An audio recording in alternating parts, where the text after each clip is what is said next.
You know what I mean? Without further ado, I want y'all to stand up though. Y'all gotta really let's vibrate with this shit. You know what I'm saying? Let's shout out and show love to our OG, pushing the culture forward. You know what I'm saying? Mr. Mogul himself. Yeah. Combat Jack. We can't do without y'all, and this is our favorite place to come to. That's no bullshit. Second of all, I want to thank our sponsor, Acid Cigars. Give them a round of applause. They made this happen. The last time they made it happen, when we came down and we spoke to the legendary Ed Lover, was an amazing show, and I want to thank y'all again.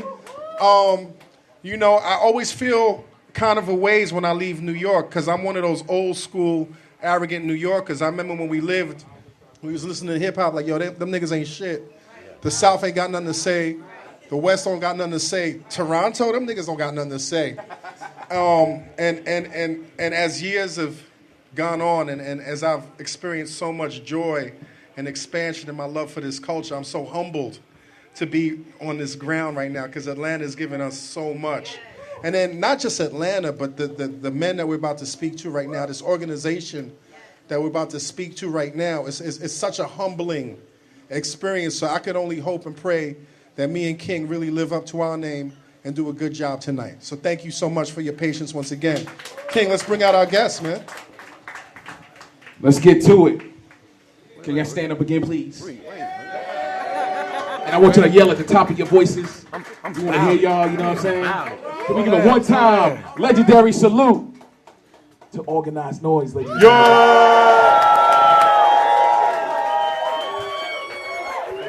Yeah.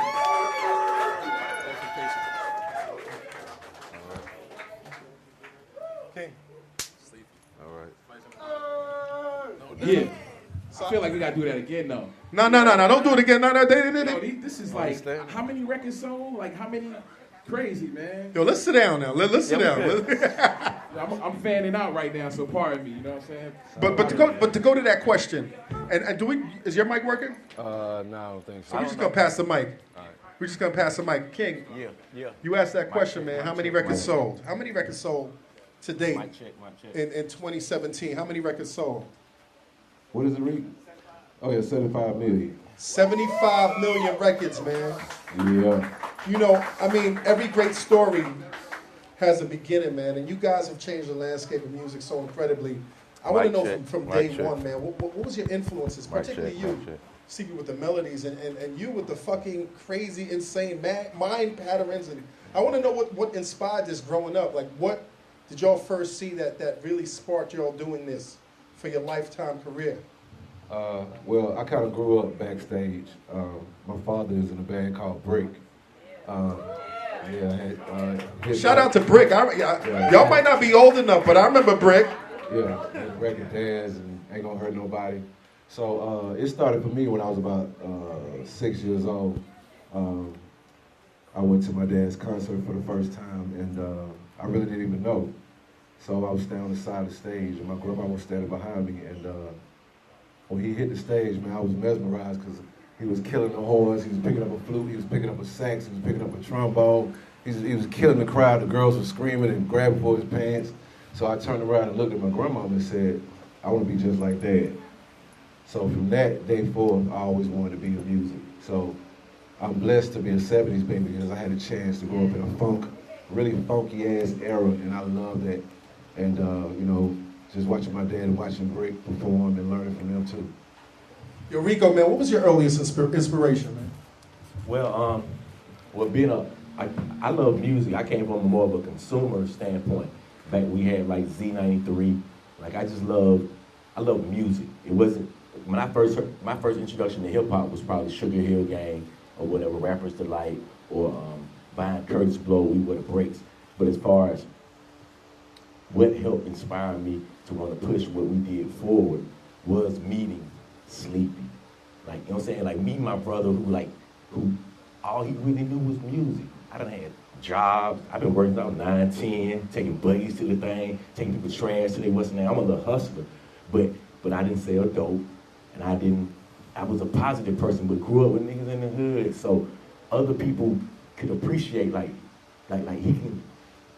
he's somebody that's just like somebody that you want to be behind you, but a good spirit or whatever. So like But getting with Sleepy and learning about, but he showed me the first time I ever seen a keyboard with a 4-track with like, you know what I'm saying, separating the vocals. I'm going to pick him up and go to the skating rink. We're going to Jelly Bean. I go pick him up and say, hey, I'm going to check something out. He played the song. I'm like, damn. He said, that's me. I said, damn. He said, check this out. Turn the vocal down, turn the beat down, turn this up, turn. I said, okay. In my mind, I'm just like, I like this. So I instantly thought about Marquez, who ended up writing Waterfalls, who was my friend, who used to like write. And that's how it really clicked up. It was like, you know, I was a young kid who was driving at 15 years old. So people I hung with was a couple years older, 16, 17. They were leading me basically, but I had the car and I had the little money. So we were going to do whatever we wanted to do.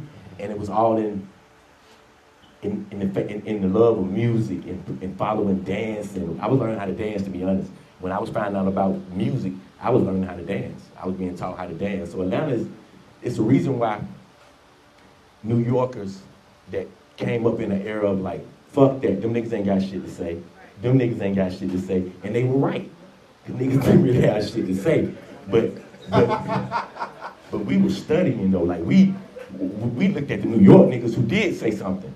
Like KRS One, like Eric B, like Rakim, like the whole early on when you start getting the knowledge, and this is in impressionable ages. This is when you 8th grade, 9th grade, you know what I'm saying? You starting to try to see who you want to be. So when you see somebody else rocking with Rakim or rocking with Pate, you're like, okay, we on the same shit. You start to identify with yourself. So from that point on, we started to recognize, you know what? Everybody keep lying saying they from New York. Is that what it was? Everybody was saying they were from New York? Yeah, that's cool shit. Yeah, they got a cousin. Yeah. Wait, you ever said you was from New York? Hell no. Not saying we were, but that's how somebody get you. You be like, hey man, where you get them shoes from? My cousin in New York. Where you get them? They nigga got it from the flea market downtown, but you didn't know. Everybody, or you bought it from Buford High, like everybody curveballing everybody. You know what I'm saying? Nobody won't know. Nobody want each other to know where you get your swag, where you get a little fresh from, or whatever. So New York was the ultimate place where nobody could go. So you alive.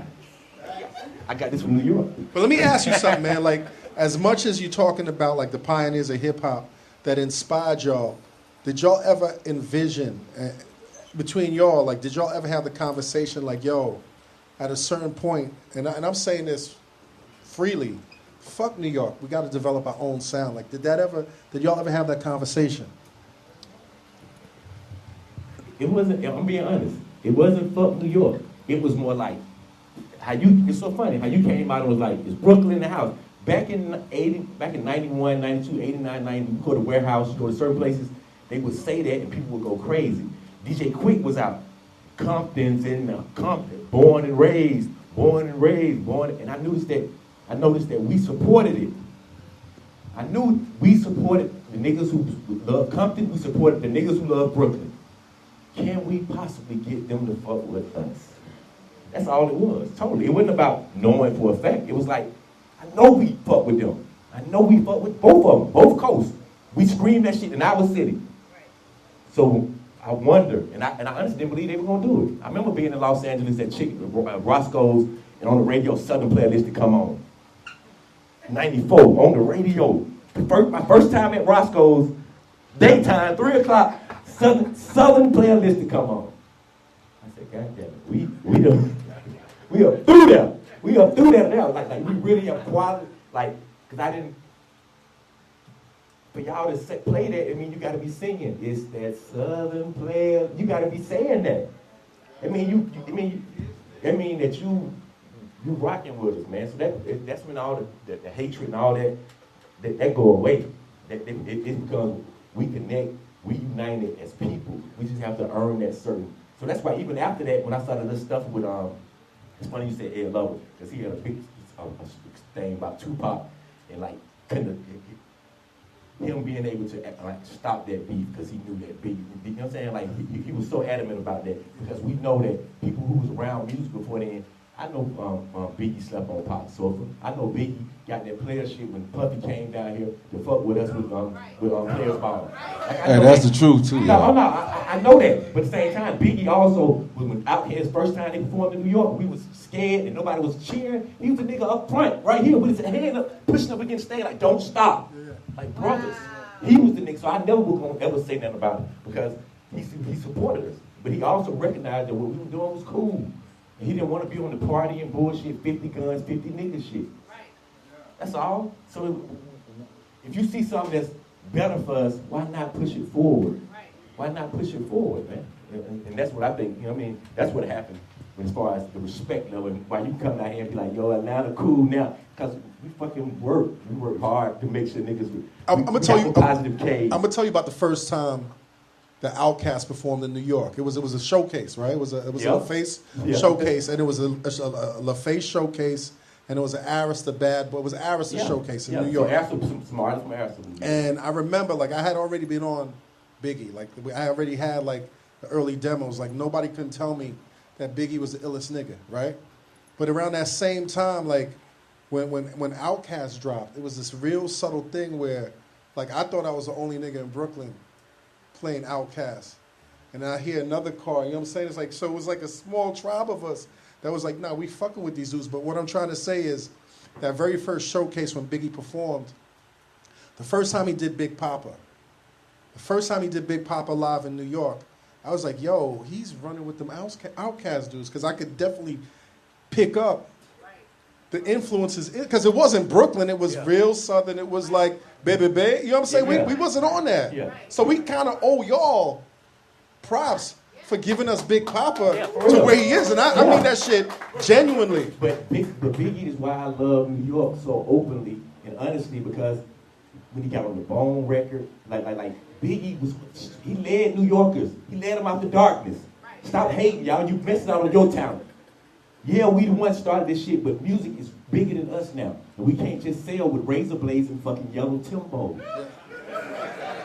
Yo, let me ask you this, man. I love it though. I love it, yo, baby. No, I love it though. I love it though. Let me ask you something, man. I had the opportunity about 3 weeks ago to speak to Big Boy, and I've spoken to Big Boy a couple of times, but he said, like, when he clicked up with y'all, it was a whole different thing, because y'all weren't just producing, y'all were training them. And I was like, what you mean by training? And he was like, yo, when we was young rappers, like Organized Noize had us jogging and rapping.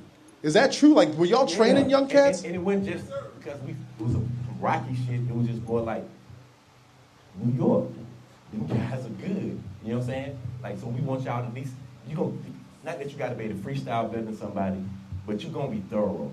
You know what I'm saying? We are respecting the crowd.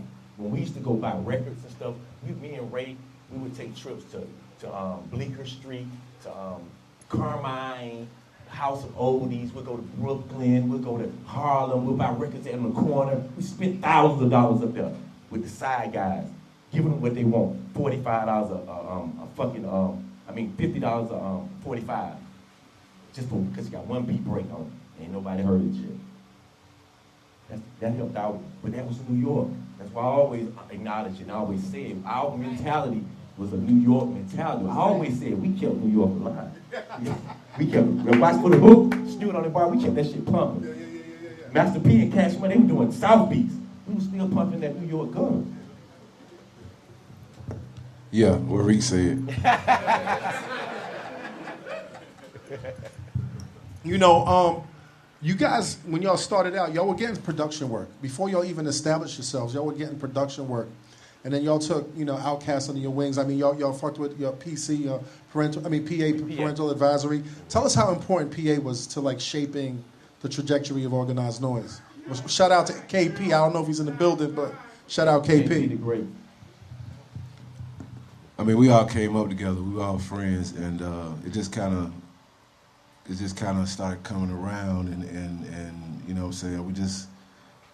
I don't know, man. I got to sleep. I don't know. That's a very good question. This would be a one-on-one, but parental advisory. I do. But that's a good question. But PA got to deal with Pebbles. Yeah. Like Pebbles signed TLC. T-Bars, we put TLC together. We introduced Tion and Lisa, but it wasn't the Pebbles though. It was the Ian Burke. He was putting together a group, a female BBD. We took Tion and Lisa to the thing. ended up selling it to Pebbles. Next, she got TLC. So everybody in the hood kind of know, like, shit, whenever TLC have a video, we can just pull up. We gonna get in, but I didn't want to be that kind of dude. But KP, Reese, and Melo, like, Reid, you tripping. Got too much pride. You need to go up there when you see Tia, because we can probably get on. And when Reese went up there, and Pebbles heard him, and she signed PA. But them niggas kept it real, made sure Organized Noize produced the whole record or whatever. But it was our first time working in big studios all the time, working with budgets, working with sample clearance. So we got all our learning. That's why it was so important to the Outkast, because that's when we stopped sampling. That's when we developed the live music sound. And it took like 90, 100 and some $1,000 from us. We was like, shit, no more of that. No more of that, or whatever. So that's what, but PA is the reason, and PA didn't sell. PA didn't blow up. And we saw how PA got pushed back 2 different times. The release date was on this date, got pushed back 4, 5, 6 months. Release date on this day got pushed back. Now the shit dated. We working on Outkast. And now y'all want to listen and put it out because we looking hot now. But this shit is old that we already done did. And it wasn't fair. It really wasn't fair. But for us, we look good. Because you know, we came out with Outkast and we looked like we had the I's dotted and the T's crossed. But we took a loss. We took a loss. Pebbles took a loss with us. That's why I love it to death. You know what I'm saying? We took a loss on that one. Like, but Again, what Rick said. Yo, but you know, like the story that I read is y'all produced for PA, y'all produced for TLC, but when Outkast came knocking on the door, y'all were like, this is the talent that's ours. Like, it's not no record company commissioning us. And even though y'all put TLC together, y'all didn't have a control of it. Like, but what did y'all see in them young men that made y'all want to invest all your time and your work and your music and your vision and your focus and all that training? What was it about them as opposed to like any other cats that came up? And it's not just the bald heads. Okay, look at you. You remember that, huh? They had bald heads, and they were young, and they could rap. And they did sound like Souls of Mischief, Das Effect a little bit early on, but it wasn't like that wasn't the part I was looking at. I just saw the fact that these niggas got metaphors for days. They were MCs. Yes, they kept rapping. They kept rapping. I was like, let's give it a purpose. Like, you guys could hit them. You got the New York. You got the New York thing. You punchline in the depth. That's mixing in what we're about and where we from. And just made that relative to them as a big, and that's obvious big brother shit. If them niggas 16, I'm 19, I've seen a little bit more. Hey man, man, this guy over here, the legend says, oh man, I remember when we were doing this. It's giving them that real ATL history so they can have some pride in it. So now they can stand up and be like, yeah, say them words proudly. Say it proudly, man. Like, and don't think that somebody's gonna come up behind you like, nigga, these our streets. No, they not. These are our streets. Ain't nobody gonna allow no big, you know what I'm saying? You had the down by law. You had people who did terrorize the streets, Miami boys. You had people who terrorize the streets, but they all get locked up or go or die. You know what I'm saying? Shit, they ain't gonna terrorize this bitch for long. Truth. Rico Wayne, ladies and gentlemen. Yo, it's crazy, man. Like, so y'all develop Outkast, and y'all have this relationship with LA. Y'all have all the relationships. First and foremost, like, how, and I'm not even touching on the shit that recent. Yeah, we got to though. We don't have to. But sorry, I love my big brother to death. And well, what was your first? How was your first meet with LA? Like talk about that. That's what I'm saying. He taught. It's college. It's college. He made me believe. Man, I talk fast. I stutter.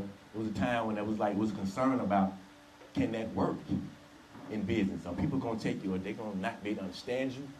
How can you actually even be our representative? And he embraced it. Like, damn, he looked at it as passion.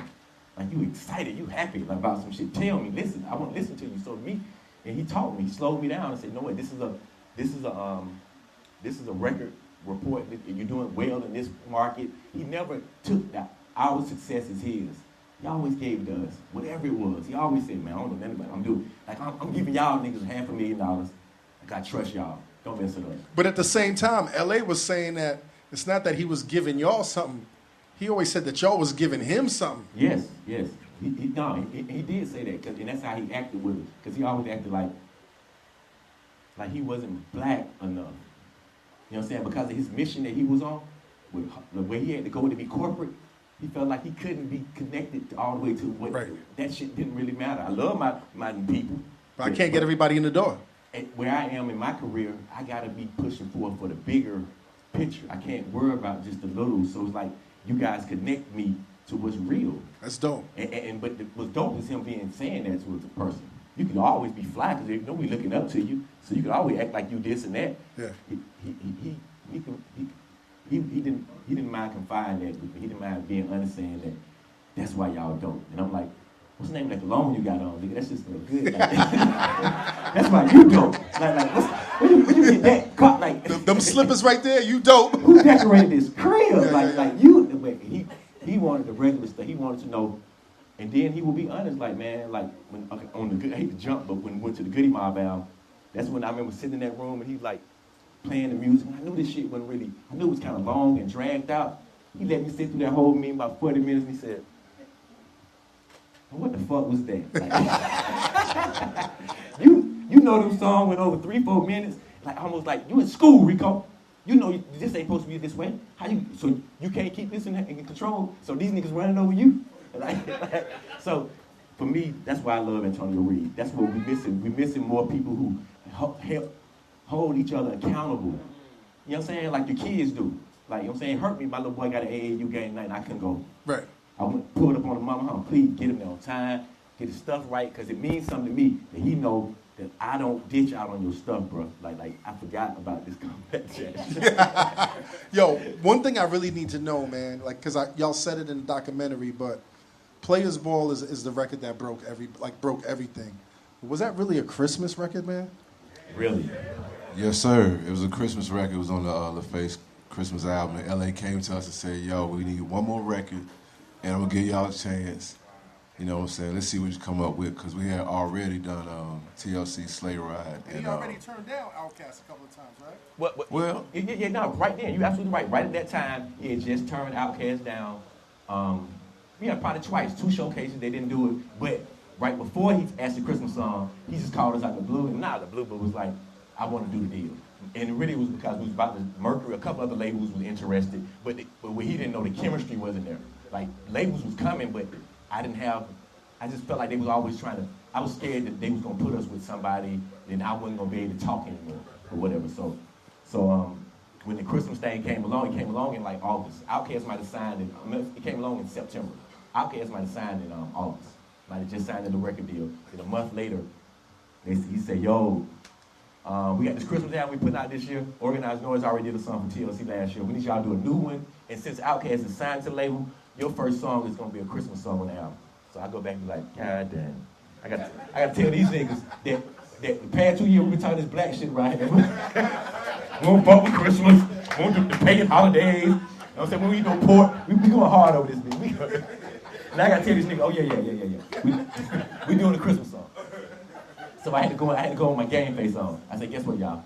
Yeah, before I even told them, I said, I know we don't celebrate Christmas, but it's mandatory that every artist on the label turn one in. So what we gonna do is gonna be in socks and drawers. That's what we get for Christmas, right? And what you get for Christmas? You get socks and drawers. That's what your mama gets. At this age, they were 16, 17. They don't get no gift. You get socks and drawers. And you know what I'm saying? I was like, so that's how we're gonna do this song about socks and drawers. So they say, cool. So me and Sleep, we in the studio, we working, we trying to get the vibe together. We own it. They ain't even in there, they ain't heard that yet. We in that vibe trying to catch it. And we working hard, so we think we got something. Ray called me.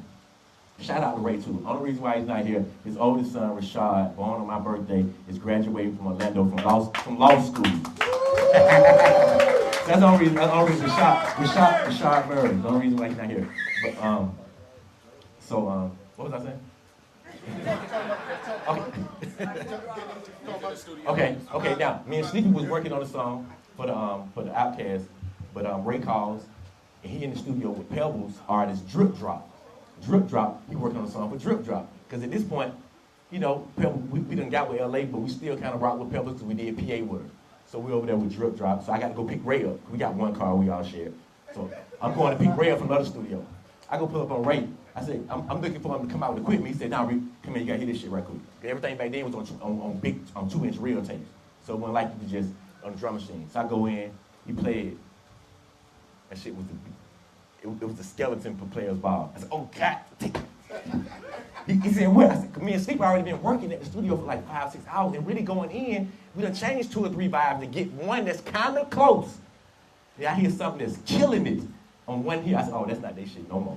Come on, let's take that. We took that right over to the studio. Now our whole vibe done turned up. Because we've been working all day to get something that was here. He came in with something that was already here. So we took that, turned it on, and now we're being creative to where it's like we might have played a record.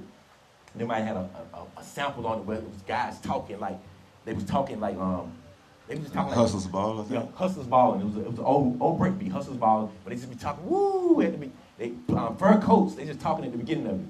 So we had that playing at the beginning of the sample. I said, we just went through this shit with PA. How much they gonna charge us for this, to clear this? I'm feeling it, I might be drinking. Take that off. I go in the booth, all the players, all the hustlers, 7 Seville, L Dog, never but them black. I'm talking about a black man. I just went, and, hey, and from that point, Sleepy was like, oh, I might did that before he did the hook. So now he's saying like, oh, Rick, I got it. And that's why I love it. I mean, he made me understand how to use words and how to, you know what I'm saying, put it into melody to make cool shit sellable. That's why we got So Fresh. So that's why we got these songs, because he was the one who was always like, you're my writer, you're gonna be my partner for that, Rico. When I was looking for what my job was gonna be besides like paying for shit, like he was like, no man, you here, you cool, like you knowing lingo, you just gotta learn how to put it into melodies, into form, or whatever, like, and that's where it started, like it started like from like him just like being, but like just like L.A. Reid, us as people acknowledging when somebody helping you, not just like leeching, not just like stealing their energy and going and get rich and act like you're norm. That ain't cool, you know what I'm saying? Like when you got a vibe with somebody, I mean, everybody can't necessarily become a company, you know what I'm saying, like we did or whatever, but even when you got friends or whatever and you feel like they make you better or help you with what you're doing at work, yes, man, take them out to dinner sometime. Show them some love because you're getting from them. Friendships are not just crying on each other's shoulders. It's also celebrating when you got it going on to help them keep it going on, you know, whatever. And to feel a part of it, you know what I mean? Yo, tell us about how instrumental working with a young Diddy was. When y'all were about to break and then Diddy came on and then, to talk about, because to me, from my generation, Diddy's the best that ever did it. Hey. Right? But when he got with y'all, it was some whole other shit. So talk about when y'all first met Diddy and then he started working with y'all on the Players Ball video. I second that emotion, man. Like you got some good, you got good intel. Because, I just watched a documentary, B. But Puffy, but this stuff that I want Puffy to know that he don't even know that I want him to know. I remember flying to New York. It's 3 or 4 different stories. Puffy is a fucking amazing marketing genius. He can be an ass and can be like say he don't care about you, but Puffy crazy, but that nigga is really, and I promise you, he can take. We gave him the business. I remember being like treating him like, we don't want to rock with you. He still be like, push your hand down. Come on, give me a hug. You gotta love me because I knew I was being an ass sometimes. Why was you being an ass to Puff? Because I was scared he was gonna get all the credit for everything. Because he was just so on point. You felt the same way, man? He was so on. No, Reid got this. Reid and Puffy always had this like friendly competition. Yes. Always, and it's like, you know, 2 brothers always going at it, but yes. It was great because they both learned from each other. You know what I'm saying? Puffy really did steal a lot of stuff, though. I'm gonna say that though, folks. A lot of stuff, a lot of Atlanta, and he felt bad. He started throwing parties. I'm gonna tell it. But I'm gonna say that, you know what I'm saying? But go ahead, Reid, tell that story. But like you said, meeting the early Diddy. First of all, the very first time I done kind of got around him, I'm up there with PA. They doing a show where they opening up for Biggie, but it's at a little nightclub. I'm around with Puffy and I'm on him like, I need some weed. Where the weed at? She's driving my doing shit. I'm like, nigga, where the weed at? Nigga, stop playing with me. Like, so he finally pull up to the weed. We get some weed. I get me some, then he get some. Like, damn, nigga, I didn't know you smoke. I thought I'm harassing you about this. We get to the club. He start bagging up weed, start doing this and that, whatever. I'm like, thinking like, this nigga hustle? I'm like, damn, this nigga confusing me. We get in the spot. He walks up to me and give me like about 10, 15 bags of the Nick bags of weed. and blunts. Said, pass it out to everybody, pass it out to everybody. While I'm passing it out, Biggie getting ready to come on to party and bullshit. By the time I done passed out all these blunts of weed, and kind of relax myself a little bit, because I'm in New York. Now I'm cool. I'm giving nigga weed everywhere. I'm looking like that nigga. So I'm feeling a little better. The next thing you know, Biggie come on. Yo, put your blunts in there. I'm like, oh, this nigga Puffy a genius. This nigga Puffy a genius. This nigga, I'm like, what? Another time, I'm in New York. I'm going to meet Puff about some shit. Get some weed. I'm going to get some weed or whatever. And I'm in Times Square. And everybody running around buying Big Macs. I go see him, right? I go see him. I'm like, yo, I'm waiting in the room with, first of all, there's them pretty girls in the room, college girls. He in there talking some hot college shit. I'm standing around like, damn, this nigga is my nigga. Like, but I can't let him know it. I don't fuck with you. Like New York versus the South. It's a war, but every time I come to New York, I call your fucking ass for some weed. Like, so you know I like you, or whatever. So he in there telling everybody, go to every McDonald's, buy all the Big Macs. He buying a Big Macs over the whole New York. He buy the Craig Mac Biggie Small sampler. He taking the bread, he keeping the Big Macs containers. Taking the bread, taking the meat out the bread, throwing the meat and the lettuce out, putting the tapes in between the buns and the thing, and taking them out. He spent his money on that shit. You know what I'm saying? Like this nigga is a genius, man. Like when it come down to like when he believes in something, like he can sell it. Like and I am a salesman, like in my heart. Like I know but it's the same principle. If you believe in it, like come on, Biggie and Craig Mack. In that time, if you win I remember L.A. Reid telling me, I don't know about Outkast, they ain't really no sex symbols. Literally, he's like, man, look at Trench, man. They ain't really. I had to stand up and be like, man, give it a second, man. I said, Drake, dark skin. I said, they gonna fuck with him. I said, Big growing the hair out, they gonna fuck with him. I had literally sell my niggas, like, but that's business. I'm a man. So he telling me, you a sex symbol. I'm like, I can't rap. You want Big Daddy Kane out here, bro? What you want? You want Big Daddy Kane, huh? I don't want Big Daddy Kane. So I distinctly remember like the fact that Puffy, and that's what I do. If I had any regrets, I felt like for Cool Breeze, Witch Doctor, Lil Will, I should have been more of a Puffy. I should have just let them niggas go out there on their own as much as I should have been holding their hand. But at that point, I had already had a marginal success to where it was like, this shit working with, letting the managers letting everybody do their job. I ain't gotta be involved. I get to have a life. But at the same time though, I still have enough energy and enough know-how to where like I Puff. And people thought, like when Suge Knight was saying that, like, he wasn't wanting to be in nobody's shit because he wanted to be. He was self. He had to be. He made it hot. He had to be. Biggie wasn't the cutest, and Craig Mack wasn't the cutest. But these niggas was the best rappers in the world. And he made sure people noticed him. So he'd tap dance, he'd get up there. So people notice and pay attention. So you want to just brush it off as underground rap. You know what I'm saying? Sometimes we'll just put something in the category like, oh, this is some of the underground shit. And that's why Puffy, the young P. Diddy, like you said, is the greatest. Like you can check his goddamn bank account. That shit. Yo, let's talk about how y'all switch gears, man, because y'all really like put something on the map with Outkast, and talk about what mindset was different when y'all started fucking with the legendary Goody Mom. Like, what was the different mindset? I want to hear from you, Steve. I need to hear from you, B. I think with Goody, we just wanted a different sound, because coming out of Outkast came Society of Soul, you know what I mean? So there was that same funky trail. So we wanted Goody Mob to have their own sound. Plus, I didn't want to sing all over Goody Mob because CeeLo's voice was amazing to me. So it really started when Rico came from New York with some new records, and he was going through them, and he found this crazy record. Like, can I really tell what it was, Rick? You probably can now. This is First time. It was actually a ballet record, and it was teaching you how to do ballet. So the count was do do do do. That was the count. You feel me? So boom, comeback Jack. My genius We right gone. We gone. Can we leave Orlando? Let's leave.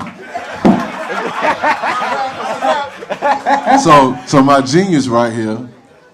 And I love the way Rico hears music because it's not just hood, it's rock, it's always beating and it's always in your face. So when I first heard him play that goddamn track, I lost my mind because I was like, that was somewhere that we were never at and we weren't even going that way.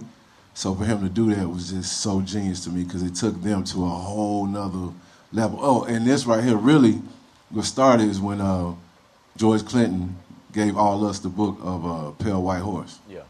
Behold. And Buster, I remember, I never Busta forget, Rhymes. Buster Rhymes came in the studio, we was at dark, and Buster was reading it, and we was in there doing Outkast. Yep. And he walked in, he was like, yo, have y'all read this shit? This shit is fucked up. And we were like, whoa, what the fuck? He's like, read this. So we already said it scared the living shit out of us, man.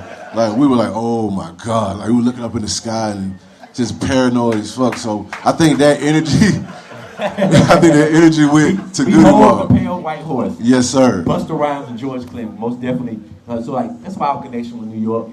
We East Coast. It's family. Matter of fact, Rampage was signed with Dallas. It's like it's a connection. All the way up Yes, East sir. Coast. It's like it's a connection.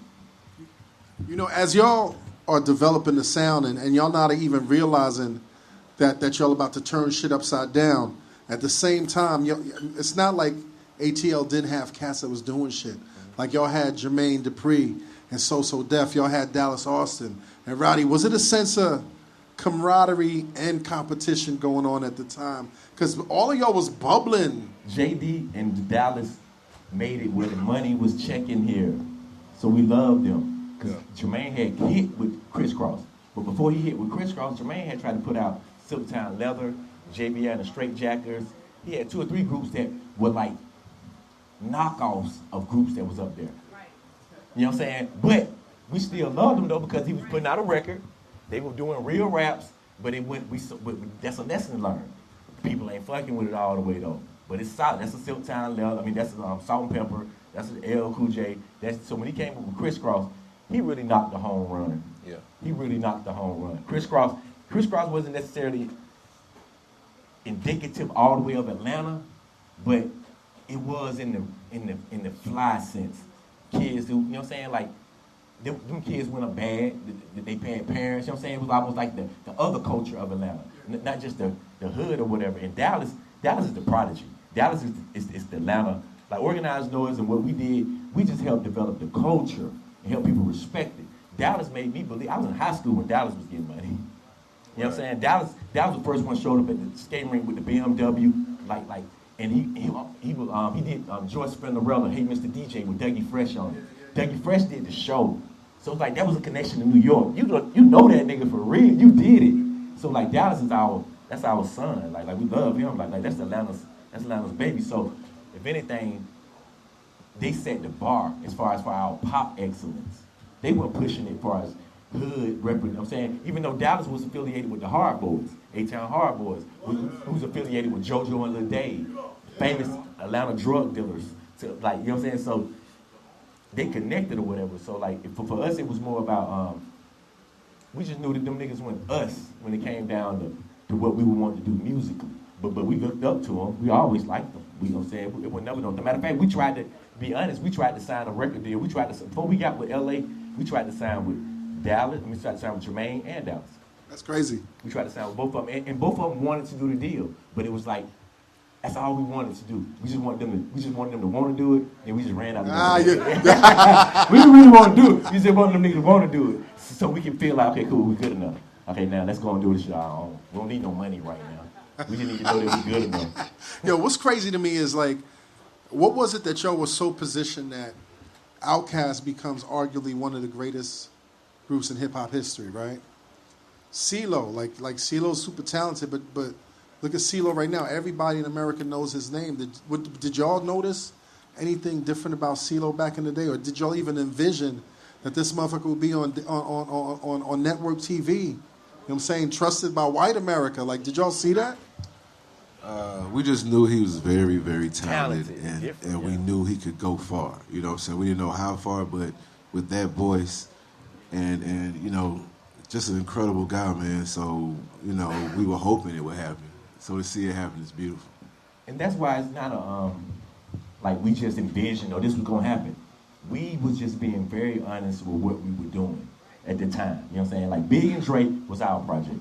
We put everything we had into that. Like you were saying, we made sure we didn't play the radio. We didn't ask their opinion. Sleepy was singing the hooks. We were writing them. Y'all niggas just got to bust and destroy it. And they killed it. With CeeLo, it was us after doing that. It was like, look at this nigga. He can sing, rap. He just took two of our jobs. I mean, it's not two of them. He just helped us not have to think about as much. So, in the fact that the Source magazine immediately gave him Rap of the Month with Get Up, Get Out. So, and he still didn't really get acknowledged the way he should have until Overseas did Crazy with Gnarls Barkley, and it came out overseas because people still wasn't accepting his look. We knew that package was the truth. But at the same time, they were like, are they going to accept it from this real Southwest Atlanta Negro? Will they accept it? You know what I mean? Because, I mean, he's well-rounded. Mother was a preacher. But at the same time, though, it's his vocals. Like, his ability to sing. Like, that's why Sleepy said early on, he said, the Goody Mom, he said, man, I could have been singing, but realistically, Organized Noize, we knew people were looking at us like, Outkast is really Organized Noize on their first album. People were looking that way then, so we need them niggas to be getting respect. So we were like, we're not gonna use this sound for the next group. We're gonna make it look, it's their sound. That's their sound. You know what I'm saying? Like, cause we know we can come up with something else. You know what I'm saying? But part of their sound is Sleepy sound. So that makes it Organized Noize. Even more so than Organized, like you said, Cell Therapy was different, or Waterfalls, or Blackberry Molasses, or Don't Let Go. But Southern, that Crumbling Herb, that's Sleepy. Like that's Organized Noize. That's why Big keep him on his left, keep him on his six.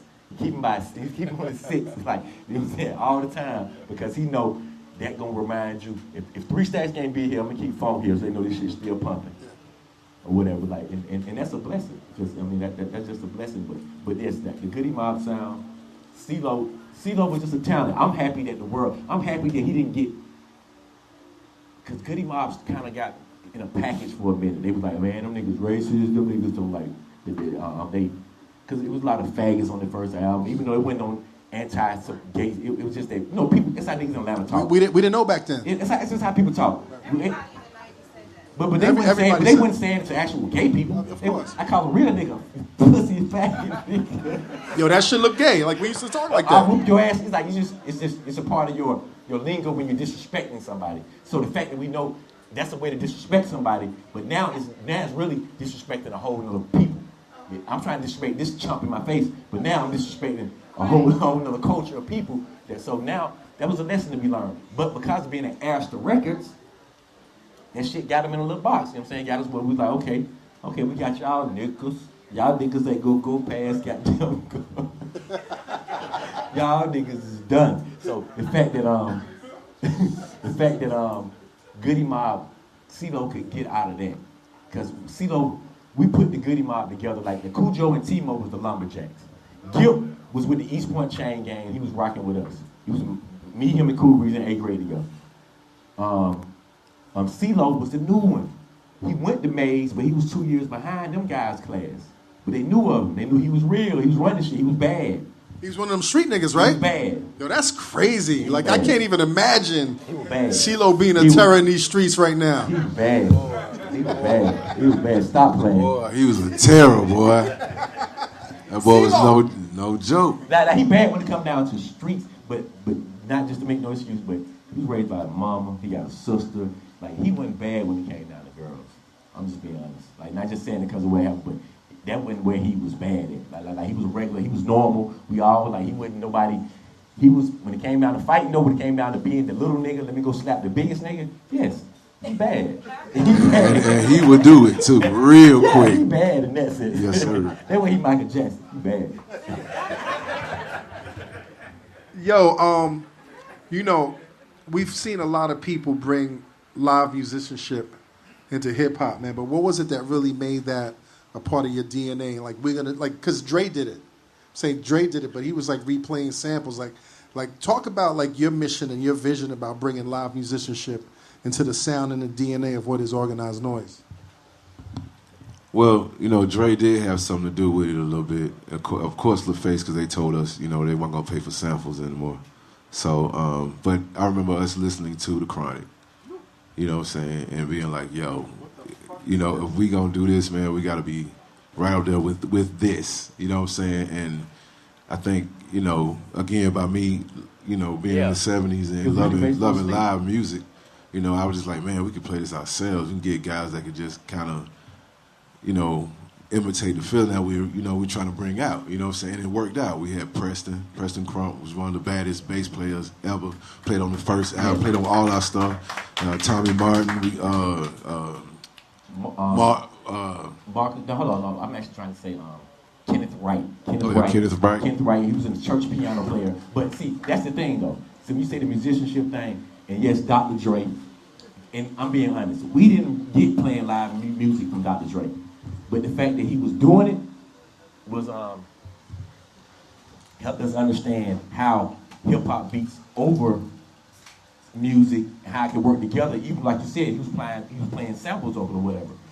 For me, it was more about the way we would dig through the crates. We would hear these xylophones, Rhodes, Wurlitzer. So this one, we used to B3 organ.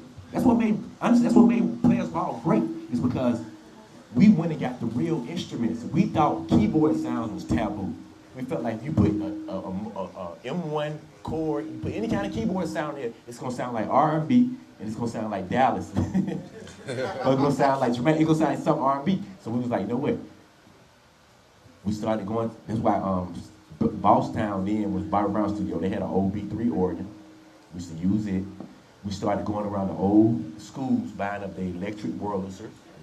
We started going about old 73 stage roads. We started spending our money on that kind of stuff because it allowed us to use music and it didn't sound like keyboards or whatever. So it wasn't just the live bass or the live guitar. It was us being able to and it wasn't getting into the strings, the live strings or the other stuff until later. Early on, it was our manipulation of, we got the MIDI move, because LA and Babyface, it had to be shit from back in the day. LA and Babyface had an old move at their studio. We went and got it and did Ain't No Thing, them niggas asked for it back. I said, man, we didn't get that back. And that shit was sitting in the back, dry. We just need to use one more time.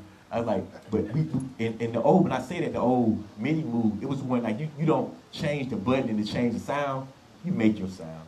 You move this sound this way, you move that one, you keep moving stuff all day till you be like, oh shit, I got something. You make a sound, and then when you want to make another one, because you might like this sound, so you want to use as much as you can, you want to make another one, you got to erase that sound. God damn. You got to recalibrate. So Ain't No Thing ain't been done. I mean, you did Ain't No Thing, we did Peaches and Herb. We tried to put it out on a couple other, but each time you have to and then the MIDI move, people try to come out with a digital version that would save it or whatever, but these are the kind of musicianship things that a person had to, you know what I'm saying, in order to make some music sound like a sample. That's all we were doing. Because we love hip hop, we love samples, but we can't keep paying for these samples, but we like to feel the samples. That's the feel of it. So we can snatch these drums without y'all knowing. We can snatch the hi-hat, the kick, the snare, the other hi-hat. We snatch everything out of it and program it how we want. But we can't, and we can snatch some of your melody if we want to. We can snatch it. But at the same time, it ain't gonna sound as full because music was growing and evolving. So we had to grow and evolve with it. So we had to start trying to now find that original sound that you used to make that. If we liked what you was doing, and that helped made us better students to where we became more educated with what we were doing. We weren't learning because somebody was telling us. We were learning because that's how we could be better than everybody else or whatever. Like, and what I saw from it was music became, and you're pretty thorough, because you said the only name before us was Dr. Dre. It was the only motherfucker you could have said. Because after that, Kanye, anybody else who used live musicianship with samples, that's what we did. Besides Dr. Dre. Yo, Sleepy, this one is definitely for you, man. Like, you definitely come from a pedigree and a lineage of amazing artistry. And whenever you touch that mic, man, it's definitely, you know, it's not just music, it's art. But talk about, like, the sacrifice and the battle, you know, being behind so many instrumental groups, but at the same time, you'll come out and you do your artist thing, but it also seems like you sacrifice a lot of your artist career for other groups. Can we talk about that? Really, that was never a problem because it started that way, and the only groups I was really helping was Outkast. You know what I'm saying? So that was never a problem. I think, the problem was when I would come out by myself. I would get into that thing of they didn't know what to do with me because I'm, that's that third guy with Outkast. You know what I'm saying? So that became more of a problem with trying to do my solo career. Like Mr. Brown album did pretty good, but it could have did a lot better if I really had more of the family on the album. So, like I said, it really wasn't that much of a problem. It was some sacrifices made, man, because, the whole Sleepy Theme project, I really wanted that to be bigger, but it ended up doing it 20 years later. You know what I'm saying? I had a show at, what was it? Terminal West that was beautiful when we did the whole Sleepy Theme album. So, it's always sacrifice, man, but that's just a part of it. Thank you. You know what? That's once again a great question because he did have to sacrifice. Like, you know what I'm saying? Like, later on, I realized that. I was like, man, we made Sleepy give away half his shit, really. Well, not give it away like it was ideas or something before then, but what we used to sell Outkast is possibly what he was going to use to sell him. But you know what I'm saying? But we used what we were doing as Organized Noize first, and I felt like it was great when later on when Outkast got on I Can't Wait, because it wasn't like we asked him. We was already working on Outkast's album, working on Sleepy's album, and I had did the beat I Can't Wait, but he was on the plane with 3 Stacks. Said, hey, man, Stacks, listen to the album. If you hear anything on there you want to get on, let me know. By the time they get off the plane, Stacks said, shit, I'm gonna get on that I Can't Wait. I knew he wanted to get on the team. That was my plan, you know what I'm saying? That was my whole plan. I was like, okay, we got to go to LA. Let me go and get 3 Stacks this album, let him hear, because I knew when he heard Can't Wait, I knew it, that he was going to get on that record. So the time we got off the plane, he waited for me because I was sitting way in the back. He was sitting first class, so he was out there. So by the time I got out there, he stood there and waited on me. He was like, phone. That Can't Wait. I got something for it. Like the next couple of days, we went right in the studio and did that long ass verse and killed my shit. And it became Andre 3000 featuring Sleepy Brown and Big Boy. I Can't Wait. One of my records, no goddamn more. But I really appreciate it and I love him for it because I wanted him on that record really bad. I just didn't know he was gonna do a verse that long. Because you know what I'm saying, he's short and big and that wasn't fair. But it was a great record, man, and you know what I'm saying, man, Interscope that was a great experience with that record. Yeah, and it was it was only one song compared to, their whole career. But that little moment for me, like to be there and to see him having a video shoot where he's the fucking center of attention. It's 20 girls. You know how when they shot the video, it was like girls doing everything, pampering him and shit. It was like that was awesome because there were no extras on the set. It was just me and him. So it was like a dream come true as far as like just seeing like, man, because he ain't asked for it. But it's been a sacrifice. I know it's been a sacrifice, and you deserve it. You deserve your opportunity, and we shouldn't have to ask for it. We shouldn't have to, and I'm glad we didn't have to. I'm glad it just came about. God just, but that day when it happened, I'm glad I was there to witness it. And was like, man, this is awesome, man. Big Andre on the record, shit hot. You know what I'm saying? Sleepy shooting the video. It's like they gonna see him now. They gonna see him in his right light. And that's one thing Nate Dogg, God bless him. You know what I'm saying? They get a chance because they always compare them in the sense of because Nate was the backbone of the sound for a lot of the West Coast, and Sleepy was the backbone for the sound for a lot of our stuff. So like, regardless of any of them ever put out an album, they were still gonna be Nate Dogg and Sleepy Brown. But Nate didn't get a chance to do his record. I'm just glad Sleepy got a chance to do some songs that was like, that meant something that the world could see. Because then Pharrell came in and did Margarita. It was a good look. Yeah, Pharrell showed a lot of love, man. He just hit me up one day. It was like, yo, I got this hit for you, man.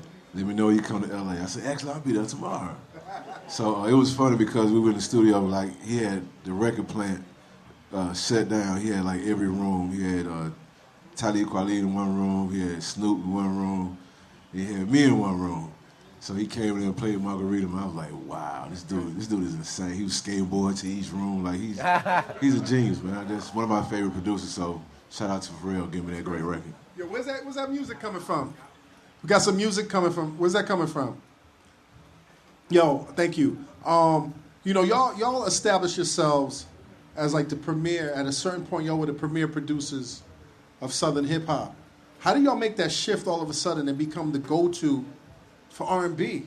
Like y'all fuck it up with TLC and Waterfalls. Y'all fuck it up with En Vogue. Like y'all become the go-to guys now for R&B. Was that a whole different switch, or was it just a progression of what y'all did? Well, it was really based on our relationships. That's the thing with Organized Noize as well. The same way, it's like Antonio Reid and Sylvia Rome. As mom and dad. You know what I'm saying? So like Sylvia was somebody that, people that hold you accountable. You know what I'm saying? I remember we were doing it, and Sylvia came to us and said, yo, I'm gonna need y'all to do this, you know, this Gary Gray new movie. Gary Gray directed Waterfalls. Gary Gray directed Southern Playalistic.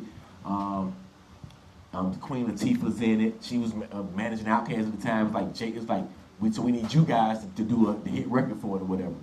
And I remember just not being able to come up with shit like that. You know what I'm saying? Like, and I remember just us going to Jamaica. That's when we went to Jamaica for like a week, and the phones didn't work just so we can refresh.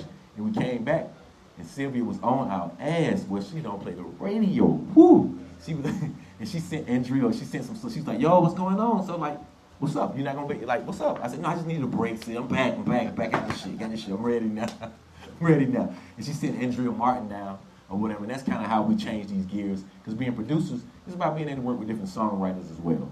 Songwriters can take you down different roads. Yep. You know what I mean? So if you open your heart as a producer and can develop relationships with different writers, you can produce artists in Africa. You can produce whoever based on who you're working with. And Andrea Martin, straight out of New York, Brooklyn, she wrote that "Don't Let Go," the En Vogue or whatever. Like, she did that, and she got like a little Caribbean vibe to her. I'm not sure if you're familiar with her. Yeah. But then, and then like I said with the Waterfalls with Marquez, and then we got other records like we did Curtis. We did a lot of other R&B stuff, but like even Escape. We did Escape based on the relationship because us and Jermaine and yeah, we did a Tonight record. Tonight record and another record or whatever. So really, we were R&B singing group first. But you know what I'm saying? We were R&B singing group. That's crazy. So R&B. We had the finger waves and everything. Yeah, finger waves. You know what I'm saying? Bob, drop pants, Siobhan shirts, tattoos. We were boogie as hell. It was. I We were boogie fly. I worked in the beauty supply store. Yeah. We were boogie fly. I had it. Yeah, we were doing it. Dry fast. Comb through wave. Dry fast, comb through. Let me ask you this question. You know, one of the things that a lot of us fall under is we come into this game, we got our crew, we're doing it for fun, we're not expecting to make money, and then we start making money, and then money changes the situation, right? Like, y'all young, man, y'all doing some shit that y'all was doing for free or would do for free. How did that, when y'all went to Interscope, when y'all wasn't doing it for 3,000, 5,000, 10,000, when it became millions, what the fuck did that do to y'all, man? To yourselves individually and as a collective? I think it kind of distanced us. I would always go to Rico's house to play on something or do something, but I started not going as much as I should have been and do as much work. Cause I was acting a fool, man. I had money and I had a fresh ass, fly ass car, and it was all about the car. That's why I was getting all the women. So I would drive around all day, every day. And that's just what it was. Red drop top Benz. I was young, and the money kind of just took me a whole nother place. I mean, we were still working, but I should have focused more. You know what I'm saying? And that just kind of what it did to me. But it's almost impossible to focus with all that money. Absolutely. And then with everybody, want to celebrate all the time. You know what I'm saying? Yeah. And then it wasn't like he wasn't the only one not focused. You know what I'm saying? Like everybody was. I remember the whole first year when we and Ray moved into the Adams Drive house or whatever. Like I didn't touch my drum machine for a fucking whole year. Wow. I went to the bank every day. Right? And took out probably $10,000. Like it wasn't that much, but it was that. You buying? Whatever I wanted. Yeah, whatever we wanted. Always ask. Whatever I wanted. Always ask this question, man. What's the dumbest shit that you bought? And when you look back right now, be like, damn. You know what? I'm blessed to be able to say that. I was on Melrose. I was in Los Angeles in Beverly Hills. I went to the bank, took out $10,000. That's the limit before they start IRS starts to start taking. Honestly, because I like to look like a dope one. So that's all it was. I wasn't even spending the money. It's just like the whole street shit, like I'm selling dope. Got money on me and shit, whatever. But so I'm in Los Angeles, and I go to Melrose. I said, man, I'm gonna spend this money right now, and right here, officially, just kick it, give me some shit. I went into one store, this shit, I saw a shirt that I liked. That shit might have been $7,900. I walked up out of there and said, man, I ain't doing this shit. I'm gonna stick with Polo. I might get some Gucci, like $300, $400, $500. I'm not doing it like that. Like so, Rico didn't fuck his money up like that. I promise you. IRS took it, and besides that, that's it. Like, it's pretty much because I didn't do mine like that. Like, ain't that many drugs you can buy in the whole world. I promise you, it ain't. I smoke pounds. You can't smoke that, but you come on. Don't know what you can do. So it was like. It was really more about, I don't have any regrets. Like, you know what I'm saying? Like, I did do a lot of donations, like school could call, like, man, we lost all our computers, we need 15, 20 computers, cut the nigga check. You know what I'm saying? Straight up. I would do it. Like, I was the one to call, people knew, call Organized Noize, they can't help you. Call Organized Noize, them niggas are gonna help you. They gonna help you. Them black niggas gonna help you. Man, the dumbest thing I ever spent on was the VIP at Gentleman Club.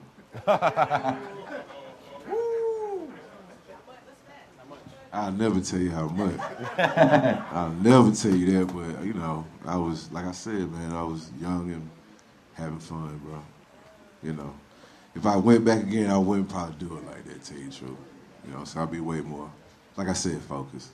But what I hear, though, is that it was probably a competition between you and Jermaine about who really established strip club culture as a dominant culture. I heard that you put it on your shoulder, and the strip clubs around America owe it to you. Is that true, my nigga? It might be. Absolutely. It might be. Hey, sleep on the club for a minute. And then this was when Meech. This was all Meech them before they really got popular. Before these cats got popular, like he was the one who pretty much had an office at the spot. You know what I'm saying? He had like I knew who my nigga gonna be at. He gonna stop by see me between 4 and 6. Stop by see me, so I be at the house somewhere downstairs. You know what I'm saying? Cause I go to the strip club too, but I went in the daytime. I went in the daytime early on for a vibe, so I can hear some different music. And I come back home, then I start working on music. Right. And to get the girl to get off early. You know what I'm saying? Boy, stop. Stop. Who got all night? Yo, let me ask y'all this though, man. Y'all get all this money and it's like Dave Chappelle, man. You're doing something that you love and then you get all this money and now there's all this expectation. You know what I'm saying? Like I don't even understand what it is to make one hit. But y'all made all these hits and now y'all get all this money. Like, talk about the pressure it is. What kind of pressure it is to make another hit. Because y'all was doing that shit freely, and now y'all have to make a hit. Like, what does that do to y'all?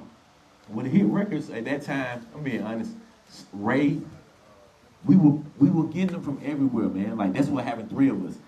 Sleepy might, like, So Fresh, So Clean.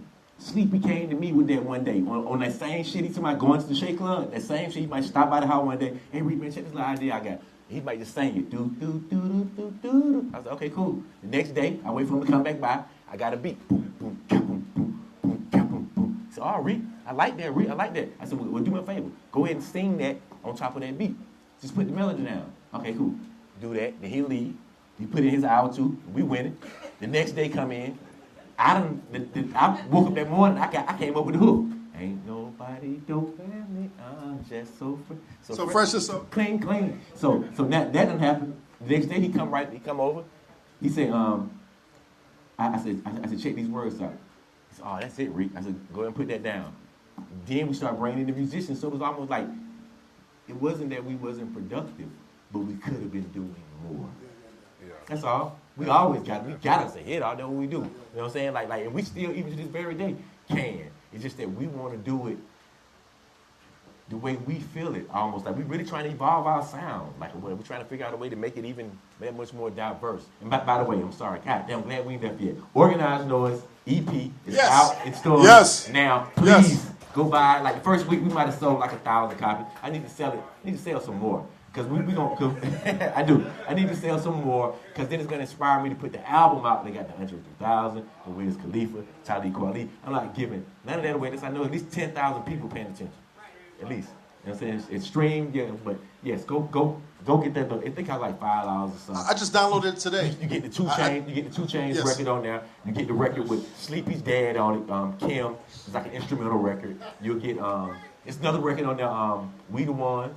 We the Ones. We got a little video about to come out. It's real inspiring, like just We the Ones that fight. You know what I'm saying? Like we, and that has Big Boy on it, has CeeLo singing on it, has Big Rube on it or whatever. And this is and really it's just us being humble about what we do. You know what I'm saying? Like these young, music is changing. We got a lot to do with the fact that it has changed. So we can't get mad at how it's changed. You know what I'm saying? You can't tell people to think outside the box. When they go to think outside the box, they change everything that you ever thought music was.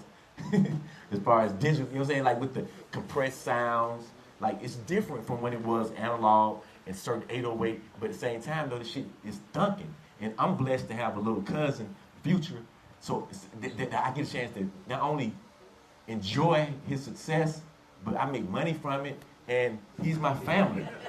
I'm sorry. You know, I want to talk about that. I definitely want to talk about that. Can you get Rico to move up? We can't see him behind the speaker on the left. There you go. Thank you. Now, this is a question I got to ask y'all, man. Like, one of the things that I judge dynasties by is not just how high they go, you know what I'm saying? But also how far they have an impact. And it's 2017, man. Y'all came out in 1994, right? 93. 93. Actually, 92. I don't think y'all get enough credit, and you just said it yourself about how y'all changed music to this day, that a product of the Dungeon family is at the head of the change, which is Future. And so y'all created that. Y'all created what we listen to right now. Yeah. Can we talk about that? Well, and how y'all even, if y'all knew y'all were, like if Future was some weird kid in the studio, like if it was intentional or unintentional, but at the same time in 2017, he continues to carry that torch for Dungeon Family. And it most definitely helps us. Well, it helps me as far as my ego feeling like I knew what was right, but he's not necessarily indicative of what the Dungeon Family stands for. He has it on his arm. He's my family, my blood cousin. So he got the knowledge because I told him my sorrows, I told him what I went through, I told him how we got to where we got, and I showed him how we earned. This is how we earned, this is the way we did it. So he's showing me, because he applies it when I hear music, but at the same time though, I also told him that these niggas ain't paying attention. If you over rapping, they ain't gonna buy it. That's why they pushing us out. So you gotta be more melodic, you gotta be talking, you gotta dumb it down some. So, yeah, absolutely. Absolutely. I take full responsibility. But at the same time though, it's like he's a star. 6'3", got flavor, now you know what I'm saying? So I trained him up right too. In that sense, that's all he doing. He finessing. People just like him. He just getting stuck at a point because now he gotta start, because Molly Percocet, Molly is the shit. But at the end of the day though, somebody gotta explain what Molly is and what Percocet is. Somebody gonna have to say it. Somebody gonna have to say it today, like, damn, what's that? What's so daddy? What's Molly Percocet? Damn, son, that's pain pills, and that's like a goddamn drug that get you high all night. Almost like meth, but not meth. Like, huh? Don't do meth. Well, maybe do Molly. No, that's what I'm saying. So that's what I'm saying. Like, it can be confusing. It can be confusing. It can be confusing. So with those, so with those lines, those are the things that, yes, I'm proud of him because of the fact that, because he has he stay in the studio all the time. And what he took from us more than anything is the knowledge of verses, change, hook, a range. Almost like you got 4 different parts where a song can keep changing. 8 bars, 8 bars, 8 bars. And his vocals automatically changes like that. And then what the kid be doing, and this comes from Jay-Z, and it comes from, because we heard maybe Bubba Sparks or somebody might have said, man, Jay-Z don't write none of this shit down. He should be walking back and forth in the room, and he go spit it. So now all the young cats try to be like him. They don't write them down no more. They don't write them down. They just going on top of their head. So a part of the victory, you're absolutely right. And a part of the victory is, God damn, I just said some shit. Ooh, that's dope. Keep that one. Like not knowing that you're gonna say some shit like Nas, gonna overtalk you. But right though. You know what I'm saying? You know what I mean? Like they happy when they put together some shit and it all makes sense. They happy when it makes sense. That's a victory. But they doing it off the top of their head though, like they really are. And so the more life they live, the more knowledgeable, the better their songs can be or whatever. But I'm just looking at my my little cousin because his accomplishments now is bigger than like rap. It's like he's doing so well with the family. You know what I'm saying? He leads this generation. All these little young niggas, Migo, Young Thug, everybody, Ray Shimmer, everybody who got them rapping doing them crazy voices without tongue. Oh y'all, you didn't get them nuts until that boy right there started doing it. And he got it because he seen us getting money from R&B. And them lines cross. Yeah, them lines blurry. Don't worry about them lines. Add that shit. Put that dope boy lingo with this melody. Write a Waterfalls dope boy song. Yeah, do it. That's exactly what that means. To be honest, I'm honest. That's exactly what I taught him, and that's why he's winning. But at the same time, that's why he's not. He gets stagnant sometimes because he's so scared to lose the hood. He's so, you know what I'm saying? Because the hood is what. Because I hate to say white folks because it ain't white folks, but just it's the system. It's the majority. In order to get to them, because look at Fetty Wap. People love Fetty Wap, but have people like, like, you know what I'm saying? I'm not rocking with him. You know what I'm saying? But some people, but you didn't hear them melodies and them, he write hits. But you want to know the backstory. As soon as Future got on that radio, because he's fucking with Rocco, or whatever, he was fucking with Rocco, and fucking with my homie out of St. Louis too, who's locked up right now. That's who had him signed, or whatever, like. But when he got on that radio, and then people start being like, so who are you? Oh, I'm touching pound. Rico, wait, my cousin. Get off me. Deal with that, nigga. Deal with that. Huh? Deal with that. I can't answer your question. Call him. Call that nigga right there. Try him. You know that nigga turned up.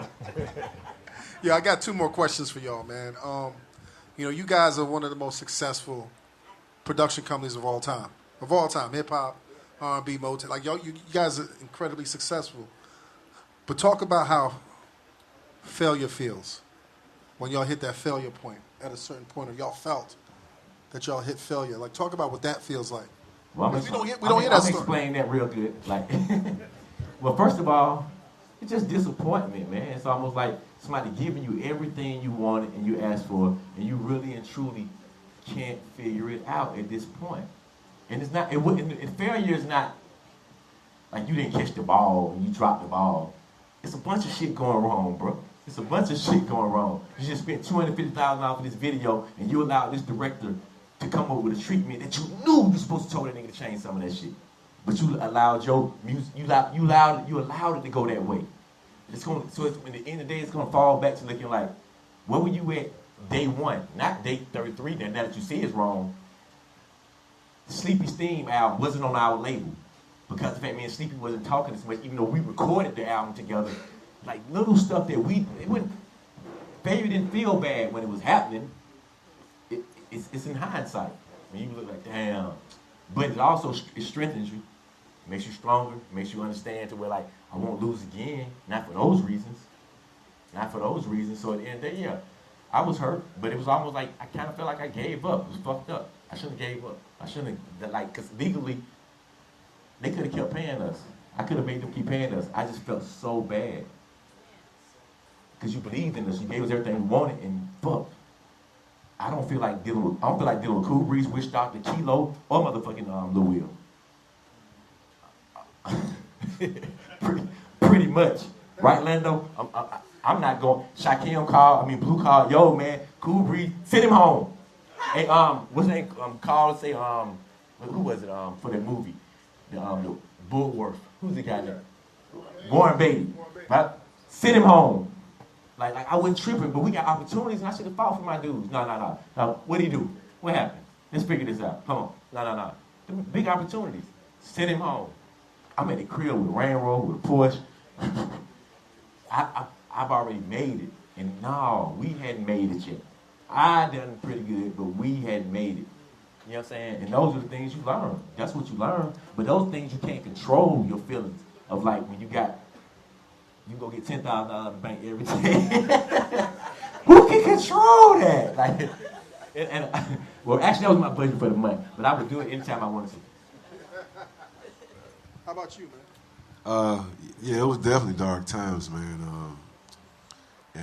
You know, it was conflict between us, and you know, it was just something that we had to get over. I'm glad that we did, and I'm glad that we pushed through it, and you know, because it could have just been like no more nothing. You know what I mean? So honestly, the movie was a blessing. That documentary really picked things up. Yes, it really started things back up for us again. But before that, yeah, it was definitely dark times. But, you know, we had to work through it. It's my last question. I ask everybody this that I interview, and for each of y'all, separately, who's your top 5 MCs? You go first. No order. No, I like that. I like that. I like that. I like that. Right? I like that, folks. Pimp C.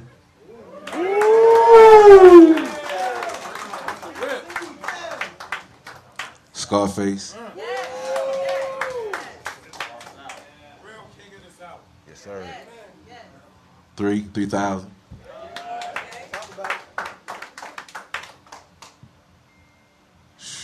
Biggie. What's that? 5? Is that 5? 4. Boy, stop. Boy, stop. Honestly, he's an ATL legend. I give him that. Yeah, I'm not gonna say Pop. But if I could, well, I'm just gonna say that. That's a solid list, man. That's a solid list. Sir. My shit is not gonna be honest, if it's gonna be right. Nah, be honest, man. Be honest. Cause I can't.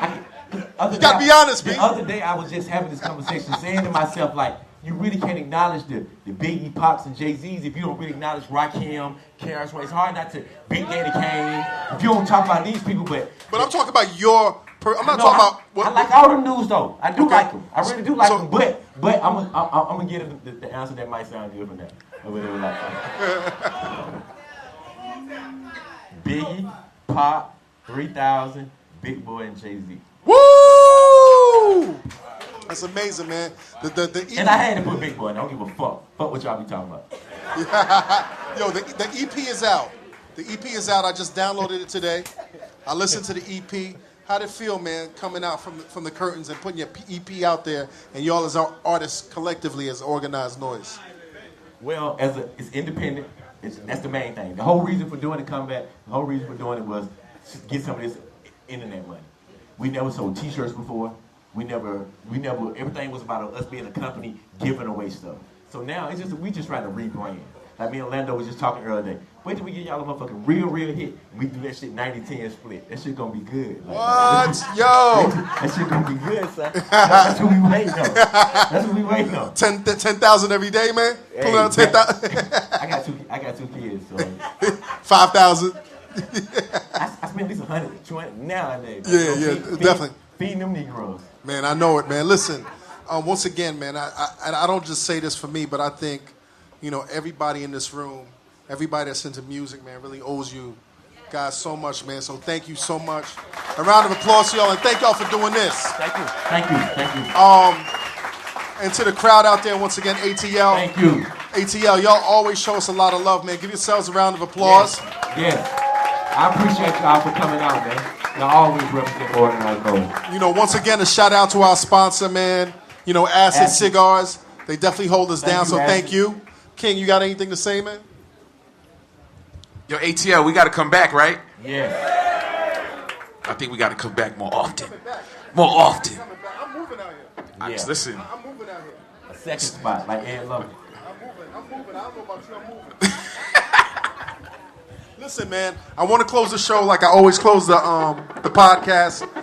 Dream those dreams and then man up, woman up, and live those dreams. Because a life without dreams is black and white, and the universe flows in Technicolor and surround sound. Thank you so much, ATL.